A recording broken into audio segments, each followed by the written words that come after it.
zülmət hər anım, ölümə bərabər bir olaq. Olmadı qismət, yoruldum. Gecələr qapqara zülmət hər anım, ölümə bərabər bir olaq. Olmadı qismət, yoruldum. Değişip bakışın, gülüşün, üzünün rengi de değişip geriye. Yoktu mu dönüşün, yoruldum.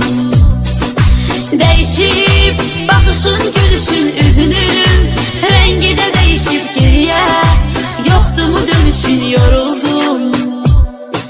Derdim dağlara taşlara değilesi değil ki derdim. Açılıp bükülesi bölünesi değil ki derdim. Mənə çox yaxındı, özgəsi deyil ki dərdim. Dərdim dağlara, daşlara deyiləsi deyil ki dərdim. Açılıb büküləsi, bölünəsi deyil ki dərdim. Mənə çox yaxındı, özgəsi deyil ki dərdim.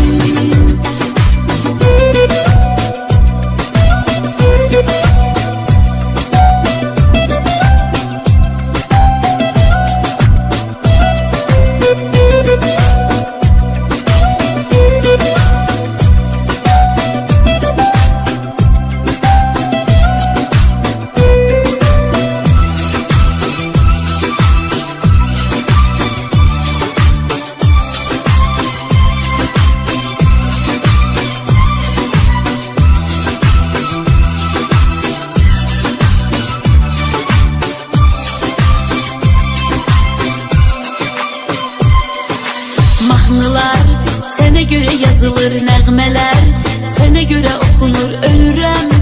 Məzarım qazılır, yoruldum. Mahnılar sənə görə yazılır, nəğmələr sənə görə oxunur, ölürəm. Məzarım qazılır, yoruldum. Kədərim dağdan da böyük daşıyır, ürəyim daşıyır, çətindir, çiynimdəki yük, yoruldum. Kederim dağdan da büyük daşıyır, yüreğim daşıyır, çetindir, çiğnimdeki yük, yoruldum. Derdim dağlara, daşlara deyiləsi değil ki derdim. Açılıp büküləsi, bölünəsi değil ki derdim.